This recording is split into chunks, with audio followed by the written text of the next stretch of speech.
Carta a los Efesios. Estamos en un modo de predicación expositiva. Ya estamos en la semana número 11, parte 11. Hoy el título es La causa de nuestra oración. Y hago un rápido resumen. Tenemos aquí la lista. Vimos la primera semana bendecidos con toda bendición. En la segunda, elección, predestinación y aceptación. En la tercera semana, adopción y unión con Cristo. En la cuarta, redención por su sangre. En la quinta, el sello del Espíritu en el creyente. La sexta semana vimos el andar en el Espíritu. La séptima semana vimos nuestra posición legal y la vida práctica. La octava semana vimos la nueva y la vieja vida, salvos por gracia. Vimos en la semana 9 el Israel de Dios, un solo cuerpo. Y la semana pasada vimos el misterio de administrar su gracia. Hoy vamos a ver la causa de nuestra oración. Y a modo de repaso, de ir recordando lo que venimos viendo, que toda la carta a los Efesios nos habla de la iglesia.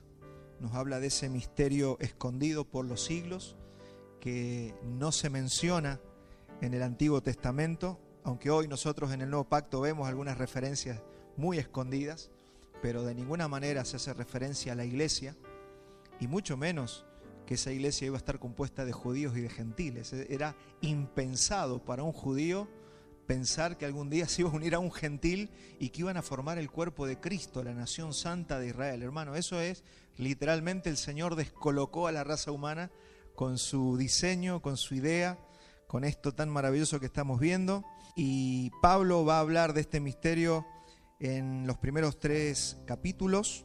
En el capítulo 1 vimos cómo él nos habla del origen de esa iglesia, que se pensó desde la eternidad, se originó en la mente de Dios. La iglesia, usted que hoy está en el cuerpo de Cristo, fue pensado por Dios, por eso hoy estamos aquí. Él nos eligió, nos predestinó, nos amó y nos glorificó desde antes de que existiera todo lo que se ve y desde antes que usted y yo estuviéramos en este mundo. En el capítulo 2 de esta carta vemos cómo eso que el Señor pensó se llevó a la práctica, cómo se hizo tangible esa gente predestinada, cómo el Señor a través de la obra de Cristo en la cruz los salvó, porque Él ya los había pensado. Y ahora en el capítulo 3 el apóstol Pablo nos habla del misterio más grande que es la iglesia. Nos habla de su gracia. Hablamos de esta administración de su gracia, porque al habernos pensado, al habernos salvado, después nos da su poder. Nos pensó en la eternidad, cumplió su pensamiento diseñado, lo plasmó aquí en la tierra, que es su iglesia, y le dio su poder, que es la gracia de la que hablamos la semana pasada, esa potencia que opera en nosotros. Hermanos, estamos hablando de un misterio que está reservado y solamente pueden ver los hijos de Dios, porque solamente los que estamos en el cuerpo de Cristo podemos ver la iglesia. Aunque la gente inconversa, los que no han creído, los que rechazan a Dios, pueden ver que un montón de gente se reúne en un auditorio y dicen: allá están los evangélicos, los cristianos, los motes que nos pondrán, pero ellos solamente ven un grupo de gente reunida que lee la Biblia. Pero usted y yo, que estamos en el cuerpo de Cristo, logramos y podemos entender toda esta riqueza, como dice Pablo, las riquezas de su gloria y las riquezas de su gracia. Así que estamos hablando de esos temas tan profundos que a nosotros nos llenan el alma, el corazón y el espíritu, y que nos afirman cada vez más en la fe. Y estamos ya en la segunda parte de este capítulo 3, es decir, a partir del versículo 14 al 21 vamos a trabajar en esta mañana, donde nos habla del motivo de la oración de Pablo. Pablo va a empezar esta porción diciendo: por esta causa doblo mis rodillas. ¿Por qué causa? Por todo lo que acabamos de decir. Por esa iglesia que él pensó, por esa iglesia que él manifestó en la tierra y por esa iglesia a la que él le dio su poder. Entonces, por esa causa doblo, dice Pablo, mis rodillas. Vamos a ir a Efesios 3:14. Por esta causa doblo mis rodillas ante el Padre de nuestro Señor Jesucristo, de quien toma nombre toda familia en los cielos y en la tierra, para que os dé, conforme a las riquezas de su gloria, el ser fortalecidos con poder en el hombre interior por su Espíritu, para que habite Cristo por la fe en vuestros corazones, a fin de que arraigados y cimentados en amor, seáis plenamente capaces de comprender con todos los santos cuál sea la anchura, la longitud y la profundidad y la altura, y de conocer el amor de Cristo que excede a todo conocimiento, para que seáis llenos de toda la plenitud de Dios. Y aquel que es poderoso para hacer todas las cosas mucho más abundantemente de lo que pedimos o entendemos, según el poder que actúa en nosotros. Ahí lo vuelvo a afirmar. Hermanos, nosotros tenemos que martillar nuestro corazón, nuestra mente y nuestro espíritu con esto.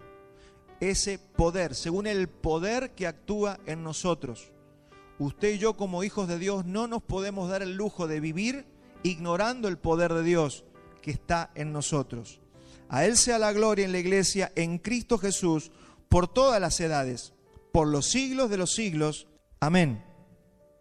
Entonces, esta es la causa de la oración de Pablo, que tiene que ser la misma oración nuestra. Todo lo que se ha dicho en el capítulo 1, todo lo que se ha dicho en el capítulo 2 y todo lo que se está diciendo en el capítulo 3 debe ser causa de nuestra oración.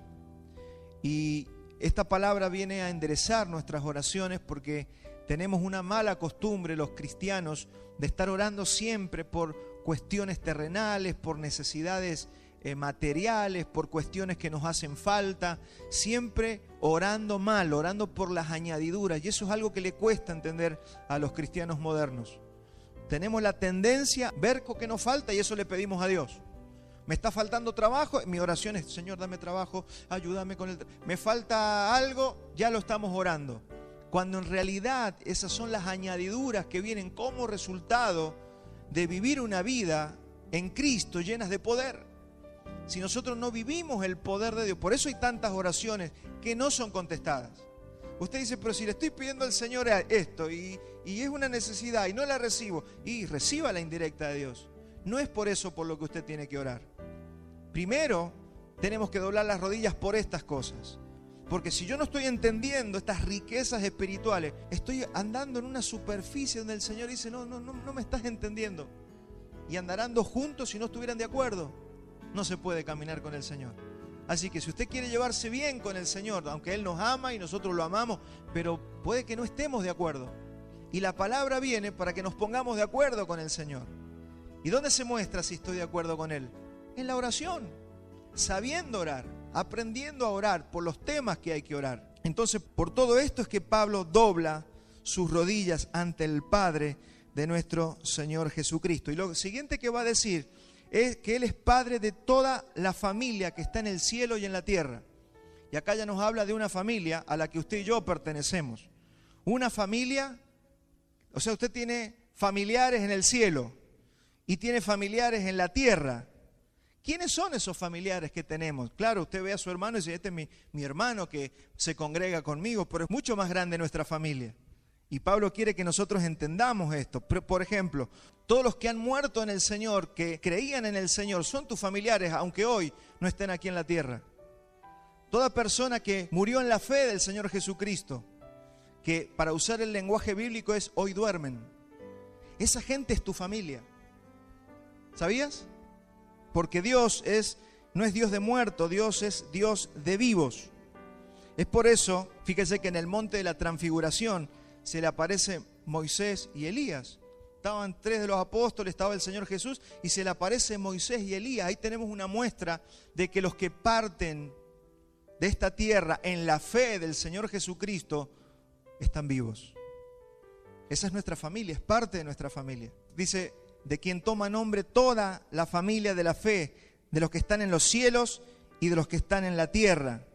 La familia de Dios se compone de todos los seres vivientes creados por Dios: ángeles, serafines, querubines, arcángeles. Los seres vivientes que están en los cielos son parte de la gran familia de Dios.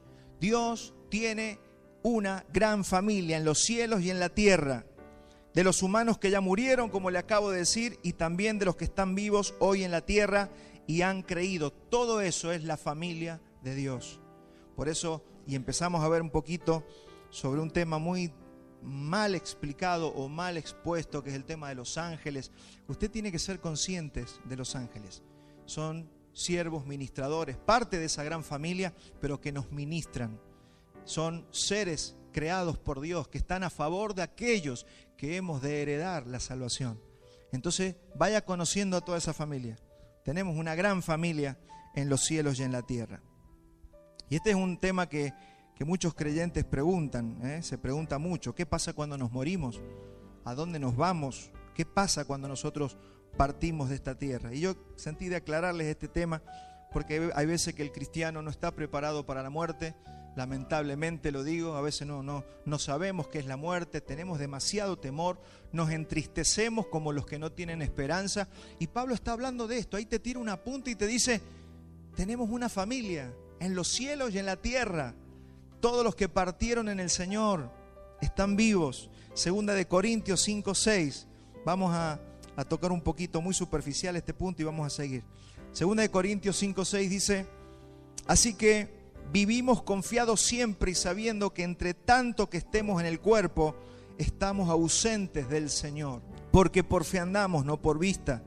Pero confiamos y más quisiéramos estar ausentes del cuerpo y presentes en el Señor o presentes al Señor.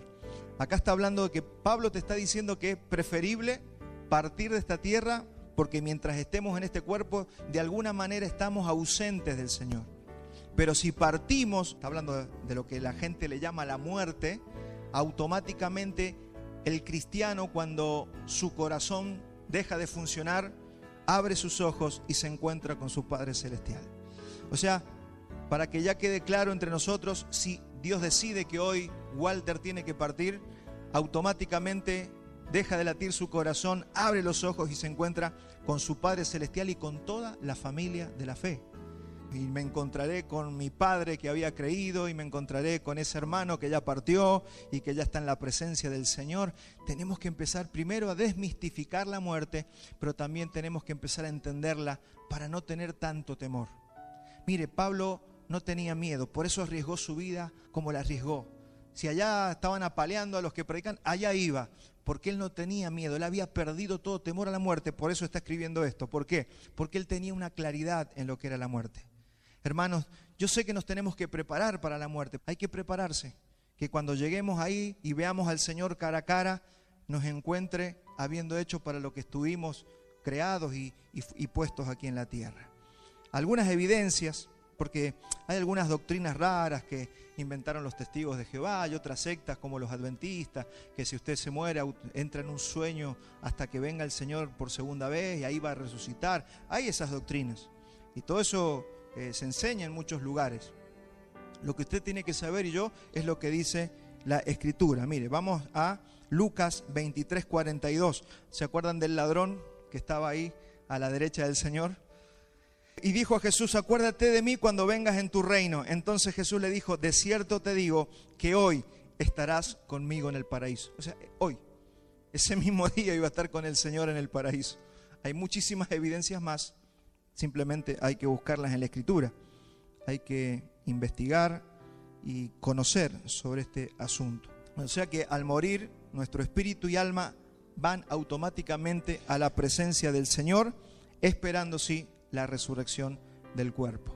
Apocalipsis 6:9 dice, cuando abrió el quinto sello, vi bajo el altar las almas de los que habían sido muertos por la palabra de Dios y por el testimonio que tenían. Y clamaban a gran voz diciendo, ¿hasta cuándo, Señor santo y verdadero, no juzgas y vengas nuestra sangre en los que moran en la tierra? Esta es gente que, hermanos nuestros, que han sido perseguidos y que habían sido mártires, habían sido sacrificados, habían muerto por causa de predicar el Evangelio. Y se le dieron vestiduras blancas y se les dijo que descansen todavía un poco de tiempo hasta que se completara el número de sus consiervos y sus hermanos que también habían de ser muertos como ellos. Otra evidencia más de que cuando morimos automáticamente vamos a la presencia del Señor. No es que entres en una inconsciencia, entres en una situación. Ahora, a esa situación, cuando estamos en alma y espíritu delante del Señor, nuestro cuerpo ha sido puesto en la sepultura, se le llama un estado intermedio. Es el estado intermedio donde las almas esperan la resurrección de los muertos. Estaremos esperando que se nos dé un cuerpo glorificado. ¿Y esto por qué lo hablo? Mire, si a usted le dicen para allá hay una ruta y usted no conoce el camino, va a ir con cierto temor, ¿verdad? Ahora, si es una ruta que usted por lo menos la vio en el mapa, ya es otra cosa. Y eso es lo que estamos haciendo. Porque hay gente que tiene mucho temor a la muerte.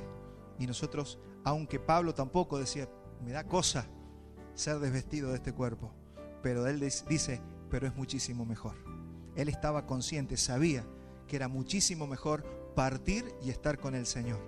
Eso sabe que nos va a hacer que también nos arriesguemos más en esta tierra, que no seamos tan temerosos, que seamos arriesgados en qué, en predicar el Evangelio, en servir al Señor, que no solamente vivamos para nosotros, todo para nuestra casa, nuestra familia, y no salgamos de allí, porque eso termina siendo lo que dijimos la semana pasada, esconder el talento, esconder la dracma y no multiplicar y llevarle al Señor los intereses. Entonces Pablo está aquí hablando de esa familia de la fe que todos tenemos, la gran familia de Dios. Filipenses 1:21 vuelve a reafirmar esto el apóstol Pablo. Dice, porque para mí el vivir es Cristo y el morir es ganancia. Mire cómo Pablo está viendo la muerte. El morir es ganancia. Mas si el vivir en la carne resulta para mí en beneficio de la obra, no sé entonces qué escoger. Porque de ambas cosas estoy puesto en estrecho, teniendo deseo de partir y estar con Cristo, lo cual es muchísimo mejor. Y aquí hay un mensaje encriptado, no sé si usted lo está viendo. Dice, servir en la obra es necesario. Mas, fíjese cómo dice aquí, resulta para mí en beneficio de la obra. Esto quiere decir que todo nuestro trabajo en el Señor no es en vano, que tendrá recompensa, que todo lo que usted arriesgue, que todo lo que usted dé, que todo el tiempo que le dedique al Señor va a tener una recompensa cuando usted y yo nos veamos cara a cara con el Señor. Por eso la exhortación en esta mañana es, trabaje para el Señor, visite personas, abra su boca y predique el Evangelio. No hay nada mejor que dedicar el tiempo de nuestras vidas para eso. Y no es que usted no pueda disfrutar de la vida, el Señor nos da también para que disfrutemos de la vida, pero sirvamos al Señor. Todo eso es parte del regalo de la gracia que el Señor nos ha dado. Nuestro único problema es que vemos las cosas desde abajo, todo lo vemos desde abajo, desde una óptica terrenal, pero si lo empezamos a ver desde arriba, donde realmente estamos posicionados. ¿Cuántos se acuerdan que fuimos posicionados a la diestra del Padre? Estamos sentados con Cristo en los lugares celestiales. Tenemos que ver la vida desde ahí. Y por eso está orando Pablo. Por esta causa doblo mis rodillas delante del Padre de nuestro Señor Jesucristo. Porque si no oramos, no vamos a poder ver estos misterios. Y si no lo vemos, no vamos a ser movilizados. Porque usted no se va a movilizar y usted no va a ir a predicar porque el pastor se lo dijo. Y si lo hace porque el pastor se lo dijo, lo va a hacer 2 semanas y no lo hace más. Ahora, cuando usted lo ve y entiende esto, usted no va a necesitar que nunca más nadie le diga que haga lo que tiene que hacer. No debiéramos estarnos diciendo permanentemente esto. El problema sí lo tienen los que están sin Cristo, los incrédulos y también los ángeles caídos y el mismo Satanás, que no tienen redención. Entonces, para nosotros no hay la muerte no es un problema. Para nosotros la muerte, como dice Pablo aquí, es ganancia. Así que prepárese, Él sabe nuestra hora y nuestro minuto de partir. Así que también descanse en eso. Descansemos. No estemos todo el tiempo pensando. Yo sé porque yo habito un alma y un cuerpo como usted. Y todo eso viene a veces a la mente, los seres queridos, la familia, me imagino los que tienen hijos. Hermanos, descansemos en eso. Seamos gente de fe, seamos gente que descansa en el Señor. Y tenemos algunas promesas en Juan 8:51. Dice, de cierto os digo, que el que guarda mi palabra nunca verá muerte. De esto hemos hablado, pero estaba para que hoy lo volviéramos a refrescar. Ver muerte es ver al espíritu de la muerte. La muerte es un espíritu que toma el alma de la persona incrédula y se la lleva al Hades. El Hades es una dimensión donde van las almas de los incrédulos. Es un lugar de tormento. Y la promesa de Jesucristo es que todo aquel que guarda mi palabra no verá a ese espíritu. Por eso el lenguaje correcto en la Biblia es duermen en el Señor. El día que usted y yo durmamos en el Señor. Dormimos porque somos despertados del otro lado. Lucas 8:52, hay una situación donde estaban todos llorando por una porque había fallecido una persona y hacían lamentación por ella, dice el Evangelio, pero él dijo, Jesús, no lloréis, no está muerta, sino que duerme. Eso para que veamos por qué. Y dice, claro, se había muerto la chica, pero Jesús llegó y dice, está dormida, duerme. Eso es para que veamos que los que están en Cristo, y esos eran cristianos. Entonces Pablo está doblando sus rodillas por esta causa, por esto que estamos hablando aquí. Ya estamos en Efesios 3:16. Vamos a ir avanzando renglón por renglón. Efesios 3:16 dice, para que os dé conforme a las riquezas de su gloria, el ser fortalecidos con poder en el hombre interior, por su espíritu. Por eso está orando Pablo. Y es por eso que nosotros tenemos que orar como iglesia. Cuando usted se ponga a orar esta tarde o mañana a la mañana, antes de ir al trabajo, o sea el horario que usted use para orar, tiene que direccionar su oración en este sentido. ¿Para qué oraba Pablo? Dice, para que os dé conforme a las riquezas de su gloria, el ser fortalecidos con poder en el hombre interior por su espíritu. Esa tiene que ser nuestra oración, los unos por los otros. Si usted quiere orar por sus hijos, si usted quiere orar por sus padres, si usted quiere orar por sus hermanos de la iglesia, si quiere orar por sus pastores, si quiere orar por otros hermanos, esta tiene que ser la oración. No, Señor, dale la casita, dale el autito. No, ore por esto, por favor. Redireccione su oración y yo mi oración para orar por cada uno de nosotros, para que seamos fortalecidos con poder en el hombre interior. ¿Qué quiere decir ser fortalecidos con poder en el hombre interior? Porque los creyentes ya tenemos el Espíritu Santo. No está orando para que nos dé el Espíritu Santo. Entonces, el ser fortalecidos hace referencia a la edificación del cuerpo de Cristo, que es todo lo que Cristo está haciendo en este tiempo. Está edificando su iglesia. Que usted sea fortalecido con poder en el hombre interior es lo que Cristo está haciendo, está edificando a su iglesia.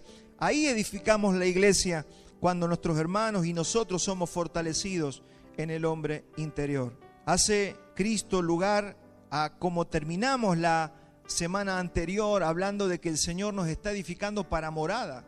Él quiere morar en nosotros, Él quiere habitar en nosotros y de hecho Él ya habita, Él vino a vivir dentro de nosotros. Mire, acompáñeme a Juan 14:23. Hay promesas del Señor Jesucristo. Hay promesas que Él nos ha hecho. Dice, respondió Jesús y les dijo, el que me ama mi palabra guardará. Y mi Padre le amará y vendremos a Él y haremos morada en Él. Ahora, cuando usted alquila una casa, usted a medida que va pasando el tiempo, usted la va ayornando para hacerla más confortable, ¿verdad? Bueno, eso es lo que Cristo está haciendo con nosotros. No es que Cristo no habita en nuestras vidas.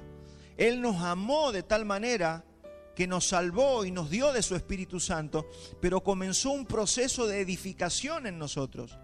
Y Él está ayornando, está preparando, está edificando esa casa porque Él quiere habitar ampliamente, con comodidad, sin inmundicia, sin cosas que hayan en nuestras vidas que contristen el Espíritu de Dios.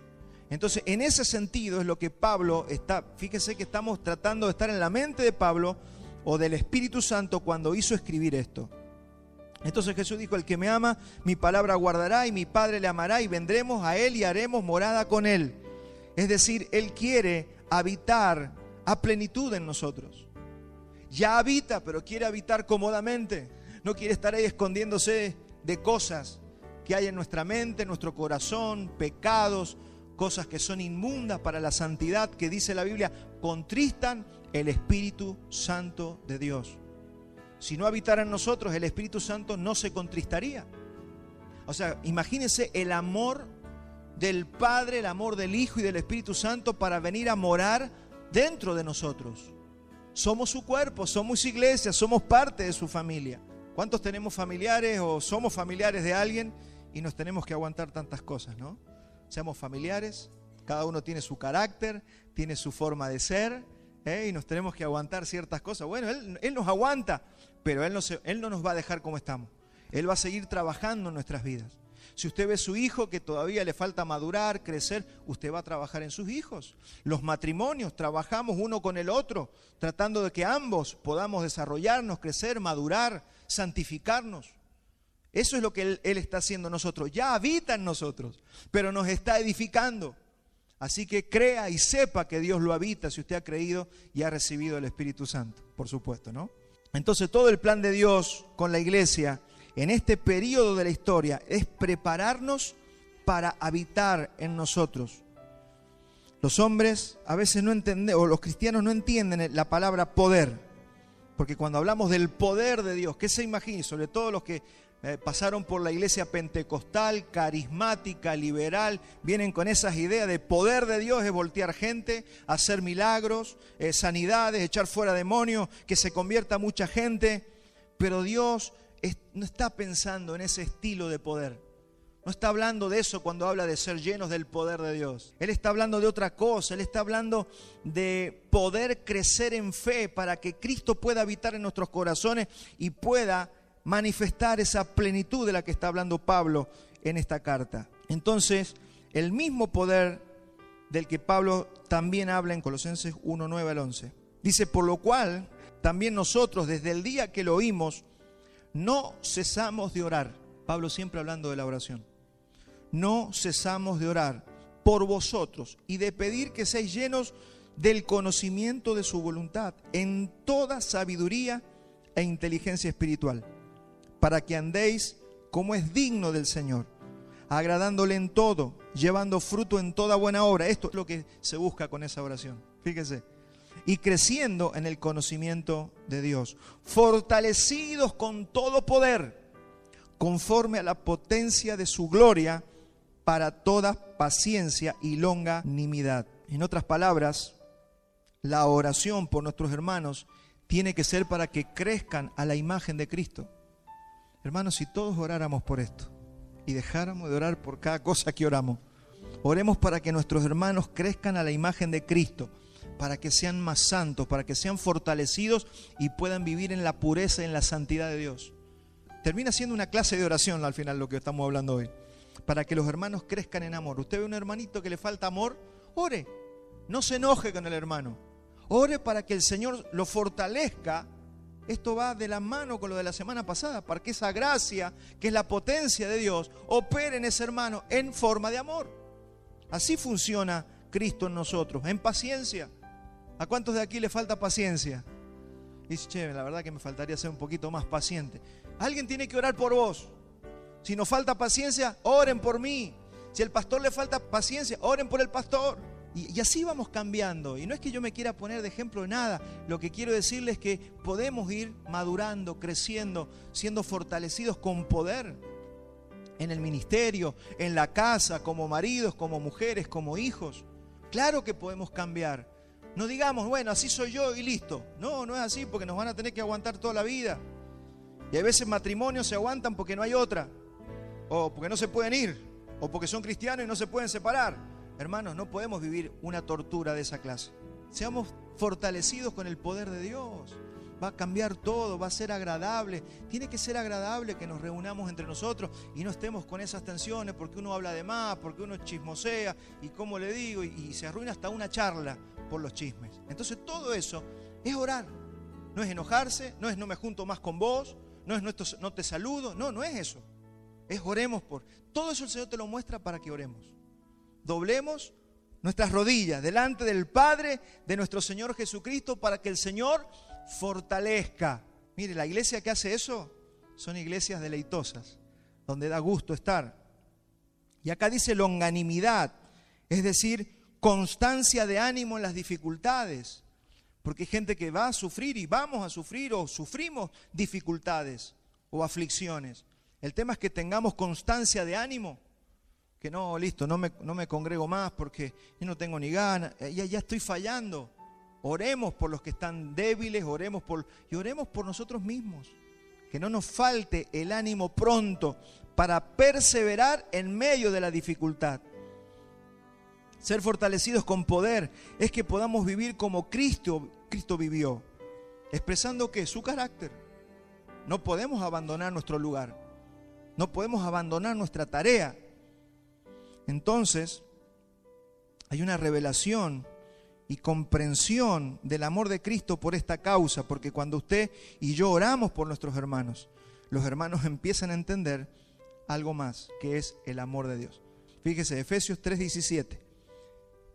Dice, para que habite Cristo por la fe en vuestros corazones, a fin de que arraigados y cimentados en amor, seáis plenamente capaces de comprender con todos los santos cuál sea la anchura, la longitud y la profundidad y la altura, y de conocer el amor de Cristo que excede a todo conocimiento, para que seáis llenos de toda la plenitud de Dios. Así que, fíjese que acá la oración tiene un objetivo, y es la comprensión del amor de Dios. Si hay algo que nosotros necesitamos es sabernos y sentirnos amados por Dios. Es imposible la vida cristiana sin saberse y sin sentirse amado por Dios. Porque cuando uno se sabe, comienza a sentir el amor de Dios. Y estoy hablando de lo espiritual, no estoy hablando de emoción, de esa emoción que a veces está y a veces no está. Nosotros sentimos por el espíritu. Tenemos los sentidos del alma, de la carne, pero también tenemos los sentidos espirituales. Y nosotros necesitamos sentir el amor de Dios en nuestro espíritu, sabernos y sentirnos amados por Dios. Entonces, ser llenos de la plenitud de Dios. ¿Qué es ser llenos de la plenitud de Dios? Es ser controlados por el carácter de Cristo. Necesitamos ser controlados por el Espíritu Santo. Se puede ser controlados por el amor de Dios.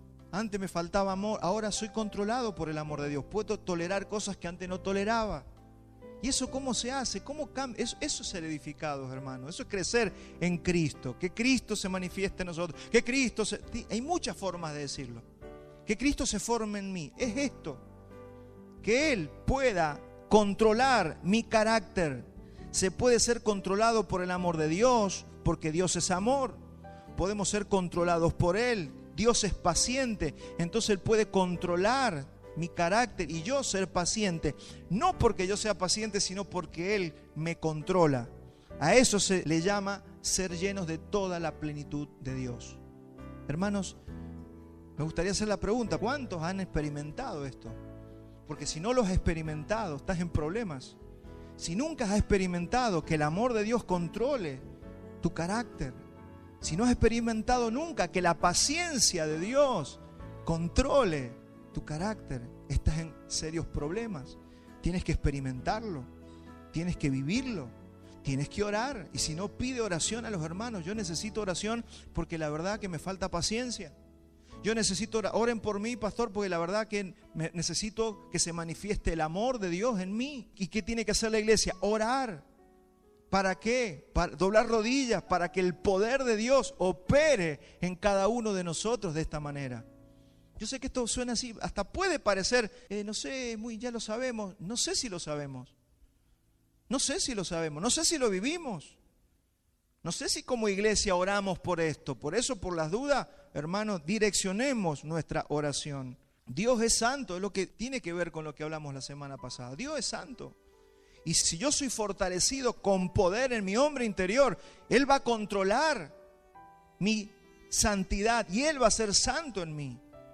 No tienes que ser santo con tu fuerza. Esta es una de las grandes materias que se lleva la mayoría de los cristianos. No quieren pecar, quieren ser santos, pero lo quieren hacer ellos. Imposible, hermano. Imposible.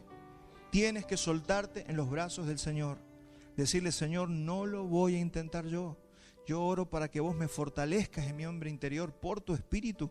Y ¿sabe qué? No es que no vas a pecar. No vas a tener deseos de pecar. Esa es la verdadera pureza y santidad. No vas a tener deseos, porque hay algunos que, no, yo no adulteré nunca, pero está adulterando todos los días en su mente, hermano. Sí, eso es porque no se ha experimentado esto. Si en mi mente hay adulterio todos los días, o fornicación, o sea el pecado que sea, es porque no estoy experimentando el poder de Dios. Porque el poder de Dios no solamente alcanza para que no lo hagas, alcanza para santificar nuestro corazón, nuestra alma y nuestros pensamientos. Y podemos vivir una vida de verdad en santidad y en pureza. Porque si no, somos una máscara, somos un cartón pintado. Todo el mundo cree que yo le soy fiel a mi esposa, pero por dentro tengo cualquier cosa en la cabeza. Hermano, tenemos que apuntar a eso. Porque si no, ¿se acuerdan que le decía Jesús a los fariseos? Sepulcros blanqueados. Y hoy en la iglesia pueden haber, y me refiero a la iglesia mundial, hay un montón de sepulcros blanqueados que no se han santificado. Necesitamos santificarnos de verdad. Necesitamos ser santos de verdad, de corazón, de pensamientos, de ojos. Pastor, que nunca voy a tener una lucha. Sí, vas a tener lucha, vas a tener tentación, pero vas a salir victorioso, porque es su potencia la cual opera poderosamente en nosotros, y no un simple acto religioso de apariencias. Hermanos, podemos ser controlados por eso, pero también ser controlados por el odio, ser controlados por el rencor, por la envidia. Nos puede controlar cualquier cosa. Yo tengo que discernir qué me está controlando. ¿Qué cosas me controlan? ¿El enojo? ¿La falta de perdón? Todo eso es porque todavía no entendí el mecanismo de la gracia. Hermanos, yo me quedaría acá hasta fin de año hablando de esto, porque si entendemos esto, lo entendemos todo. Entonces, el máximo objetivo que tiene el Señor es que sepamos de su amor para con nosotros. O sea, tenemos que tener una revelación del amor de Dios para con nuestra vida. Fíjese cómo la raza humana está enferma de odio. ¿A usted no le llama la atención? Hay una tiniebla cubriendo el mundo y la gente está llena de odio, y nosotros tenemos que entender eso. El mundo está lleno de odio y la única diferencia la va a ser el amor de Dios. Observe la economía, todo está basado en el odio y en el egoísmo, cosas que ya nos sorprenden, es impresionante. Yo quedo sorprendido, yo veo un noticiero que quedo sorprendido. El odio, la gente ya no le importa ningún principio moral, cada vez está peor. Estaba viendo Europa, cómo toda la inmigración está destruyendo la sociedad, hermano, y los políticos permitiendo, ya no se quiere, los gobiernos no quieren castigar el delito. No sé si usted ve lo mismo que yo, ¿no? Entonces, Dios necesita que usted sepa, se sepa y se cree amado por el Señor, porque somos la única esperanza para el mundo. Si nosotros no manifestamos el amor de Dios, no el amor humano, el amor de Dios, hermanos, esto está totalmente perdido. ¿Sabe por qué la Biblia nos dice luz y sal? Porque donde estemos tenemos que manifestar el amor de Dios. Si en tu trabajo nadie está manifestando el amor de Dios, esa empresa, ese negocio está perdido. Hace falta sal en todos esos lugares, y esa sal somos nosotros. Cada uno de nosotros somos el granito de sal que hace falta. Tienes que ser la cuota de amor de Dios que hace falta en tu familia. Si en tu familia nadie ama con el amor de Dios, tú tienes que amar con el amor de Dios, porque eso va a ser lo que va a empezar a alumbrar, y después eso se empezará a contagiar. Pero hermanos, alguien tiene que tomar la iniciativa. ¿Cuántos dicen amén? Acepto el desafío. Entonces, creernos y sabernos amados por el Señor. ¿Para qué? Dice, para que usted y yo seamos arraigados y cimentados en amor. Yo no puedo ser cimentado y arraigado si no entiendo el amor de Dios, si no recibo el amor de Dios, si no vivo el amor de Dios, si no creo en el amor de Dios. Dice que vamos a vivir arraigados y cimentados. ¿Qué es ser arraigados y cimentados? La base que sostiene todo. Que el cimiento, que el arraigo sea el amor. Cimentados me habla de cimientos y arraigados me habla de raíz. Eso es lo que sostiene y lo que promueve el crecimiento. ¿Cuántos saben que un árbol sin raíz no crece? Cimentados, enraizados en amor. Y para eso Pablo dobla las rodillas delante de nuestro Padre, para que seamos fortalecidos con ese amor. Y si no lo entendemos, no nos vamos a poder sostener y mucho menos crecer y ser llenos de la plenitud del Señor. Dice primera de Juan 4:7, amados, amémonos unos a otros, porque el amor es de Dios. Todo aquel que ama es nacido de Dios y conoce a Dios. Fíjese qué excluyente que es esto. Todo aquel que ama conoce a Dios. Es decir, que el que no ama no ha conocido a Dios, no ha conocido el amor de Dios. Y esto es para que nosotros nos miremos, ¿cómo está mi amor? Estoy teniendo paciencia con la gente, estoy teniendo pasión y compasión, misericordia con el pecador, con el que peca, con el que se equivoca, con el que me odia, con mi enemigo. ¿Cómo estoy? Midámonos, hermano. Este es el tiempo, se nos ha dado vida para medirnos ahora. Que no vaya a ser cosa que lleguemos, que durmamos en el Señor y vayamos pensando que nos encontramos con una reprimenda. No vayamos a ser reprendidos por el Señor. No hay plenitud posible si el amor de Dios, que excede a todo conocimiento, no es conocido por nosotros. Y es por eso que tenemos que orar. Dice Efesios 3:19, y de conocer el amor de Cristo, que excede a todo conocimiento. Y acá hay un tema, porque no es algo que usted lo va a aprender por leer intelectualmente la Biblia, no se puede. Es por eso que Pablo está orando.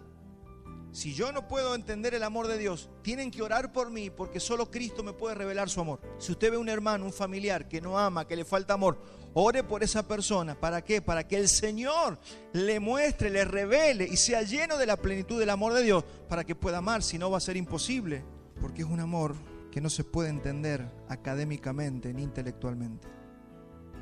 Tenemos que orar por todas las cosas que no se pueden lograr humanamente.